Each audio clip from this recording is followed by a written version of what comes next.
अरे भैया, क्या बात है? आप इतना उदास होकर क्यों बैठे हैं? अरे रमेश भैया, क्या बताऊं। जिनके तीन तीन जवान बेटे खाली घर में बैठे हो, उसका मुंह उदासी से ही भरा होगा ना। अब मेरी बूढ़ी हड्डियों में भी इतनी जान नहीं बची कि मैं अपने परिवार का बोझ उठा सकूं। अरे भाई, तो इसमें इतना उदास होने की क्या बात है? आप अपने तीनों बेटों को शहर भेजिए। शहर जाकर वह मेहनत करेंगे तो वह खुद ब खुद ठीक हो जाएंगे। लेकिन भाई, मुझे चिंता है। वो तीनों अपने घर के अलावा और कहीं भी नहीं गए। वो शहर में कैसे रह पाएंगे? अरे हरिमोहन भैया, आप ये क्यों भूलते हैं? सोने से आभूषण बनाने के लिए उसे तपाना ही पड़ता है। जब वह तीनों खुद मेहनत करेंगे तो अपनी जिम्मेदारियों को समझ ही जाएंगे। उस व्यक्ति की यह बात सुनकर हरिमोहन समझ जाता है कि उसे क्या करना है।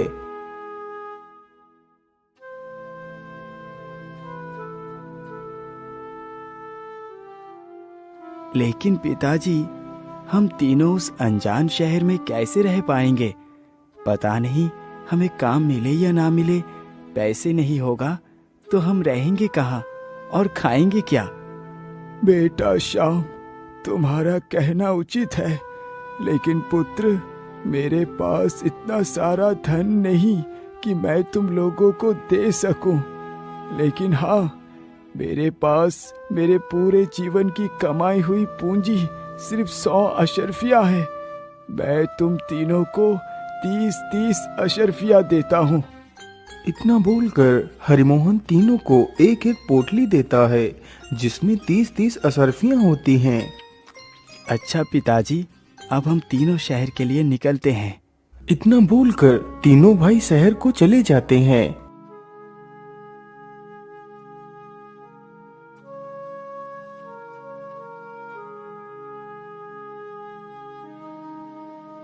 एक वर्ष पश्चात जब वह तीनों भाई शहर से वापस अपने घर को आते हैं, जिसमें से राम तथा श्याम पैदल ही शहर से वापस आते हैं, लेकिन घनश्याम एक घोड़े पर सवार होकर घर वापस आता है। हरिमोहन अपने तीनों पुत्रों को देखकर बहुत ही प्रसन्न हो जाता है। आओ मेरे पुत्रों, इतने महीनों के बाद तुम्हें देखकर मेरा हृदय गदगद हो गया। बताओ पुत्र, तुमने शहर में जाकर क्या कमाया? पिताजी, मैंने बड़ी मेहनत के बाद इस दर्पण को कमाया है। क्या तुमने 30 अशर्फियों के बदले इस मामूली से दर्पण को कमाया है? नहीं नहीं पिताजी, ये दर्पण कोई मामूली दर्पण नहीं है। इस दर्पण में आप यही बैठे बैठे पूरे विश्व के किसी भी कोने को देख सकते हैं। अच्छा, ऐसी बात है तो जरा मुझे भी दिखाओ ये दर्पण। मैं भी इसमें कुछ देखना चाहता हूँ। पिताजी, ये दर्पण का उपयोग सिर्फ मैं ही कर सकता हूँ। ये किसी दूसरे की आज्ञा का पालन नहीं करता है। अच्छा बेटा श्याम, अब तुम बताओ, तुम शहर से क्या कमा कर लाए हो? पिताजी, मैं शहर से ये चमत्कारी अंगूठी लेकर आया हूँ। ये कोई साधारण अंगूठी नहीं है। मैं इसे पहनकर अदृश्य होकर कहीं भी आ जा सकता हूँ। परंतु पिताजी, इस अंगूठी का उपयोग सिर्फ मैं ही कर सकता हूँ। अच्छा बेटा घनश्याम, अब तुम बताओ, तुम शहर से क्या कमा कर लाए हो? पिताजी, मैं शहर से एक घोड़ा लेकर आया हूँ। मेरा ये पंचकल्याणी घोड़ा कोई साधारण घोड़ा नहीं है। ये आकाश में उड़ सकता है, पानी के ऊपर तेज गति से दौड़ सकता है, लेकिन ये सिर्फ मेरा ही आदेश मानता है। पुत्रो, तुम अद्भुत शक्तियों वाली चीजें ले तो अवश्य आए, पर रोजमर्रा की जरूरतें पूरी करने के लिए इनकी क्या उपयोगिता है? ये दर्पण, घोड़ा और ये अंगूठी धन कमाने में कैसे सहायक सिद्ध हो सकते हैं? पिताजी, आप दुखी ना हो। समय आने पर इनका प्रयोग अवश्य होगा।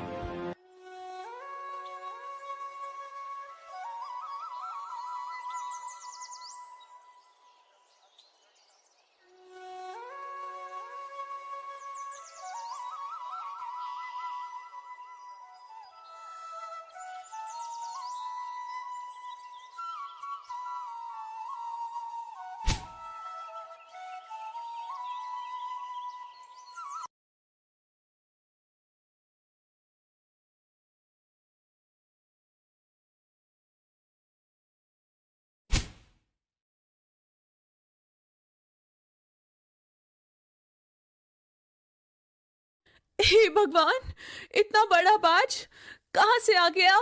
कोई राजकुमारी को बचाओ, राजकुमारी को बाज लेकर जा रहा है। महाराज, महाराज, राजकुमारी को एक विशाल बाज उठाकर दक्षिण दिशा की ओर ले गया है। अरे दासी, तुम ये कैसी बातें कर रही हो? मेरी पुत्री को एक विशाल बाज उठाकर ले गया। तुम कहाँ थी उस समय? महाराज, मैं तो राजकुमारी के साथ ही थी। वह बाज इतना बड़ा था कि मेरा कोई भी जोर उस पर नहीं चला। सैनिकों, जल्दी से दक्षिण दिशा की ओर जाओ और राजकुमारी को ढूंढ कर लाओ। राजा का आदेश होते ही सैनिक राजकुमारी की तलाश में निकल पड़ते हैं।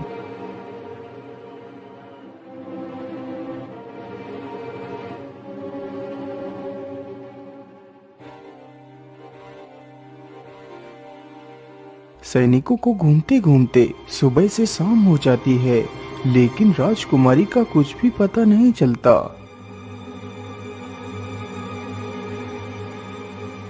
आखिर ऐसा कैसे हो सकता है? मेरी पुत्री को वो बाज कहाँ लेकर गया होगा? कल सुबह पूरे राज्य में ये घोषणा कर दो, जो भी राजकुमारी को ढूंढ कर लाएगा उसे मुंह मांगा इनाम दिया जाएगा।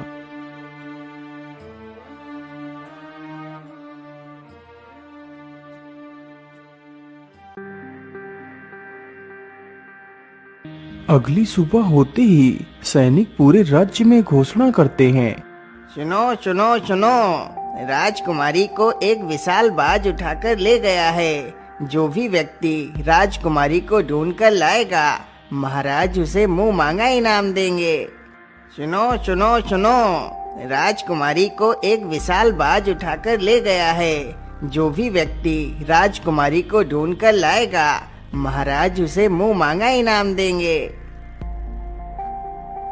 अरे पुत्रों, तुम तीनों के विचित्र चीजों के उपयोग करने का इससे अच्छा अवसर नहीं मिलेगा। हाँ हाँ पिताजी, मैं अभी अपने जादुई आईने में दिखाता हूँ कि राजकुमारी कहाँ पर है। राम जल्दी ही अपने जादुई आईने को हाथ में पकड़ता है और मन में कुछ मंत्र पढ़ता है।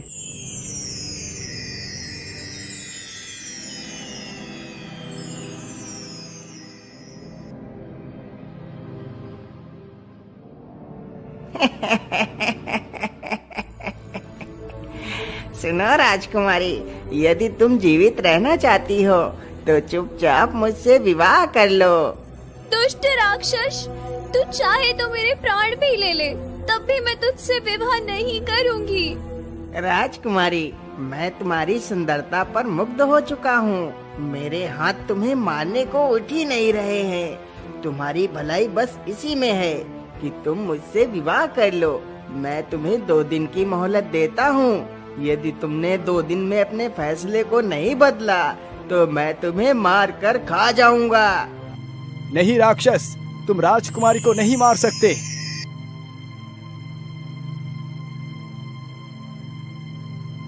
अरे बेटा, तुम इतने परेशान मत हो। हमारे पास वक्त बहुत कम है। तुम्हें जल्दी से जल्दी कुछ करना होगा। पिताजी, मैं समुद्र के बीच उस टापू पर तो जा सकता हूँ, लेकिन मैं राजकुमारी को नहीं बचा सकता। भाई, तुम मुझे समुद्र के बीच उस टापू पर पहुंचा दो। बाकी का सारा काम मैं संभाल लूंगा। यदि ऐसी बात है भैया, तो मैं अपने घोड़े को आदेश देता हूँ कि मेरा घोड़ा उस टापू पर ले जाकर आपको और राजकुमारी को वापस भी ले आएगा। घनश्याम, यदि ऐसा संभव हो सके तो राजकुमारी को बचाना कोई ज्यादा कठिन कार्य नहीं है।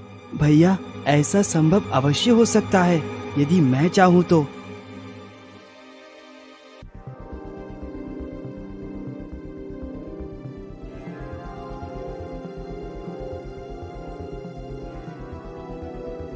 ऐ चमत्कारी घोड़े, तू मेरे भाई को उस समुद्री टापू पर ले जाकर और सही सलामत मेरे भाई को तथा राजकुमारी को लेकर आ।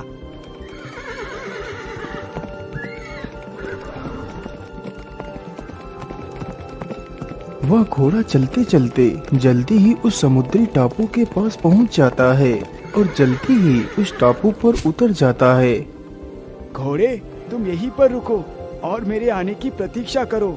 मैं जल्दी ही लौट कर आऊंगा। इतना बोलकर श्याम उस टापू पर आगे बढ़ता है।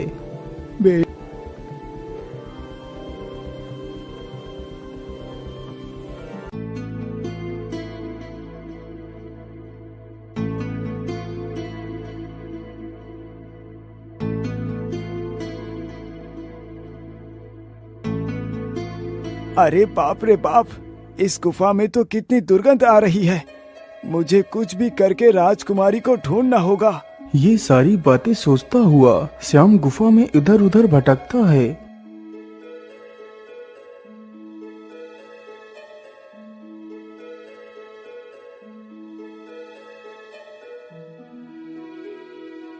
अरे ये क्या, राजकुमारी तो एक पिंजरे में कैद है। राजकुमारी तो यहाँ है, लेकिन वो दैत्य कहाँ है? श्याम इतना सोच ही रहा था कि तभी उसकी नजर नीचे जमीन पर पड़ती है तो देखता है कि दैत्य जमीन पर पड़ा हुआ सो रहा है। अरे ये राक्षस तो सो रहा है। राजकुमारी को बचाने का इससे अच्छा मौका और कोई हो ही नहीं सकता। मैं ऐसा करता हूँ, जल्दी से अपनी चमत्कारी अंगूठी को पहन लेता हूँ ताकि मैं अदृश्य हो सकूं। कहीं इस राक्षस ने मुझे देख लिया तो ये मुझे खा जाएगा। ये सारी बातें सोचकर श्याम जल्दी ही अंगूठी को पहन लेता है।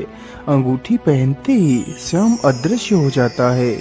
राजकुमारी, तुम मेरी बात को ध्यान से सुनो। मैं तुम्हें बचाने आया हूँ। तुम बिल्कुल भी घबराना मत। लेकिन तुम कौन हो?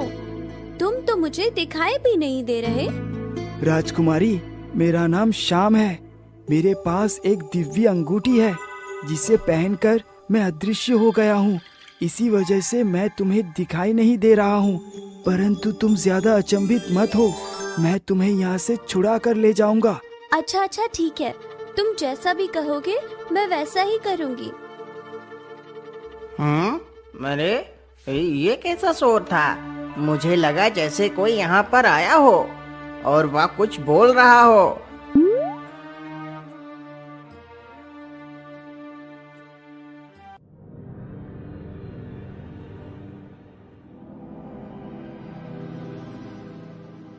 राजकुमारी, क्या तुमने यहाँ पर किसी को आते हुए देखा है? नहीं, मैंने तो यहाँ पर किसी को आते नहीं देखा। वैसे यहाँ पर हम दोनों के अलावा तीसरा तो कोई भी नहीं है। राजकुमारी की यह बात सुनकर राक्षस फिर से सो जाता है। अरे राजकुमारी, इस पिंजरे का दरवाजा तो कहीं दिखाई ही नहीं दे रहा। श्याम, यह कोई साधारण पिंजरा नहीं है। यह एक जादुई पिंजरा है। यह ऐसे नहीं खुलने वाला। परंतु राजकुमारी, यदि यह पिंजरा ऐसे नहीं खुलेगा तो फिर कैसे खुलेगा? क्या तुम बता सकती हो? यह पिंजरा उस जादुई पत्थर के स्पर्श करने से ही खुलेगा, क्योंकि यह पिंजरा उस पत्थर से ही निकला था। यदि ऐसी बात है राजकुमारी, तो मैं अभी उस पत्थर को उठाकर ले आता हूँ। इतना बोलकर श्याम उस पत्थर को उठाकर लाता है और जल्दी ही उस पिंजरे पर स्पर्श कराता है। राजकुमारी, तुम जल्दी से मेरे साथ चलो, जिस ओर को मैं जा रहा हूँ। फिर श्याम अदृश्य अवस्था में ही राजकुमारी का एक हाथ पकड़कर आगे आगे चलने लगता है। श्याम अदृश्य होकर ही राजकुमारी को गुफा से बाहर लेकर आता है और जैसे ही अपनी दिव्य अंगूठी को अपने हाथ से निकालता है तभी वह प्रकट हो जाता है। राजकुमारी, चलो जल्दी से उस घोड़े के पास चलो। वह दोनों जल्दी ही घोड़े पर सवार हो जाते हैं और वहां से उड़ जाते हैं।